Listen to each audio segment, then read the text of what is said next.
আস্তাগফিরুল্লাহ, আস্তাগফিরুল্লাহ, আস্তাগফিরুল্লাহ। হাঁটছি, চলছি, ড্রাইভিং করছি, বাস স্টেশনে অপেক্ষা করছি, ফিলিং স্টেশনে ফুয়েল নিচ্ছি, পড়বো আস্তাগফিরুল্লাহ। কি পড়বো? আস্তাগফিরুল্লাহ।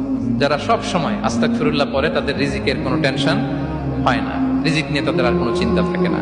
আল্লাহ নবী নূহ আলাইহিস সালাম যিনি ওনার জাতিগোষ্ঠীকে বলেছিলেন, ফাকুলতু আস্তাগফিরু রাব্বাকুম ইন্নাহু কানা গাফফারা, তোমরা বেশি বেশি ইস্তেগফার করো, তিনি ক্ষমাশীল। ইস্তেগফার করলে কি হবে? ইউরসিলিস সামা আলাইকুম মিদরারা, রহমতের বৃষ্টি বর্ষণ হবে, তোমাদের জমিগুলো উর্বর হবে। ওয়া ইউমদিদুকুম বিআমওয়ালি ওয়া বানিন, আল্লাহ তাআলা তোমাদেরকে সম্পদে বারাকা দিবেন, সন্তানে বারাকা দিবেন।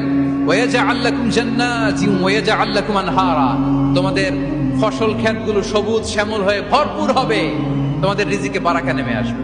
তাহলে আমরা যেন বেশি বেশি ইস্তেগফার করি। বিষ্ণু ঈসা ইসলাম বলেছেন, মান লাযামাল ইস্তিগফার জাআলাল্লাহু লাকুম মিন কুল্লি দীকিন মাখরাজা ওয়া মিন কুল্লি হাম্মিন ফারাজা ওয়া ইয়ারযুকহু মিন হাইসু লা ইয়াহতাসিব। যে সব সময় ইস্তেগফার করে তার কোনো টেনশন থাকে না, তার জীবনে দুশ্চিন্তা আসে না, আর এমন জায়গা থেকে আল্লাহ রিজিকের বন্দোবস্ত করে যেটা সে কল্পনাও করে না। সুবহানাল্লাহ। আমরা যেন বেশি বেশি ইস্তেগফার করি।